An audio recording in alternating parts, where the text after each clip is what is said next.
जिला कांग्रेस कमेटी रुड़की महानगर के कार्यालय में भारत रत्न और देश के प्रथम गृह मंत्री सरदार वल्लभ भाई पटेल की जयंती तथा देश की पूर्व प्रधानमंत्री श्रीमती इंदिरा गांधी की पुण्यतिथि के अवसर पर श्रद्धांजलि कार्यक्रम और गोष्ठी का आयोजन किया गया।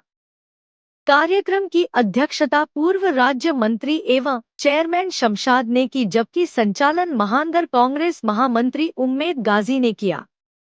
कार्यक्रम में कांग्रेस के वरिष्ठ नेता राजेंद्र चौधरी ने कहा कि सरदार पटेल और इंदिरा गांधी सच्चे अर्थों में देश के सेवक थे।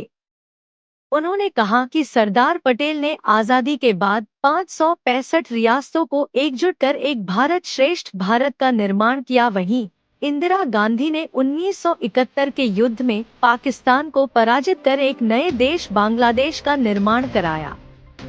एक ने भारत का नक्शा जोड़ा तो दूसरी ने दुनिया का नक्शा बदला। राजेंद्र चौधरी ने कहा कि आज देश को फिर से एकता और समरसता के मार्ग पर चलने की आवश्यकता है।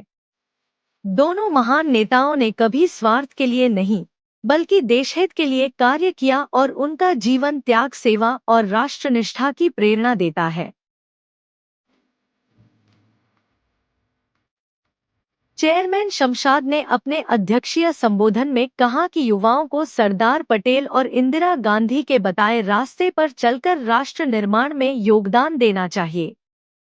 इस अवसर पर वीना आनंद, राजा चौधरी, रिजवान अहमद, यास्मीन खान, डॉक्टर हरविंदर सिंह, मदन पाल भढ़ाना, कमल मित्तल, अरविंद राजपूत, हिमांशु चौधरी और अनेक कांग्रेस कार्यकर्ता मौजूद रहे। कार्यक्रम के अंत में दोनों महान विभूतियों के चित्रों पर पुष्पांजलि अर्पित की गई और उनके आदर्शों पर चलने का संकल्प लिया गया। पूरे कार्यक्रम में देशभक्ति का माहौल रहा और सभी ने एक सुर में कहा, सरदार पटेल और इंदिरा गांधी की नीतियां आज भी देश को दिशा दिखा रही हैं।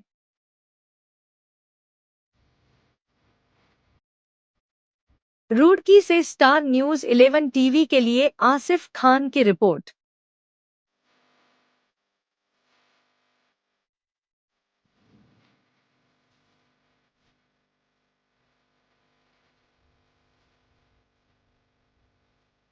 लौह पुरुष सरदार वल्लभ भाई पटेल की जयंती थी और पूर्व प्रधानमंत्री लौह महिला भारत रत्न इंदिरा गांधी जी की पुण्यतिथि थी। इस अवसर पर एक गोष्ठी रखी गई थी, श्रद्धांजलि सभा रखी गई थी। सरदार पटेल ने देश 565 रियासतों में बटा हुआ था। उन 565 रियासतों का विलय करके एक देश बनाया, एक नक्शा बनाया भारत का। और श्रीमती इंदिरा गांधी ने दुनिया के नक्शे पर बदलाव करते हुए एक नए देश का निर्माण किया।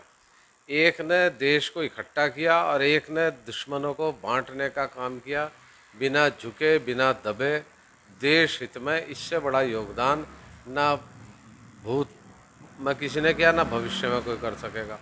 ठीक है, वो कैम्ब्रिज के पढ़े हुए थे। उस ज़माने में कैम्ब्रिज से शिक्षा प्राप्त करना कोई आसान काम नहीं था, जबकि वो एक साधारण परिवार से थे। ईमानदारी से उन्होंने काम किया, देश के पहले गृह मंत्री हुए।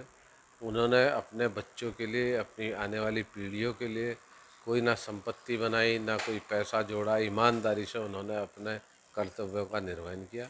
इसी प्रकार श्रीमती इंदिरा गांधी, जो उनकी पैतृक संपत्ति थी, वो उनके पिता ने देश को दान कर दी थी। जब इंदिरा गांधी जी की मृत्यु हुई तो उनके पास एक अदद घर नहीं था। इससे बड़ा ईमानदारी का कोई परिचय हो नहीं सकता, ऐसा मैं मानता हूँ। मैं उम्मीद करता हूँ कि जैसे उन्होंने देश की सेवा के लिए, दोनों महान हस्तियों ने रात दिन ईमानदारी से, सच्चाई से, त्याग से काम किया, उस बात की प्रेरणा लेते हुए जो हमारे युवा हैं वो भी उनके बताए रास्ते पर चलें। उन्होंने जोड़ने का काम किया, उन्होंने देश को तरक्की की तरफ ले जाने का काम किया। आज की जो वर्तमान सरकार है वो देश को बांटने का काम कर रही है। तो मेरा अपने देश के युवाओं से एक यही अनुरोध है कि आप इंदिरा जी की जीवनी को पढ़िए, उनके काम को समझिए, पढ़िए, सरदार पटेल के जीवन परिचय को पढ़िए, उनकी जो वाणी है वो सुनिए, उनके विचारों को पढ़िए और अपने अपने स्तर से देश के निर्माण में योगदान कीजिए।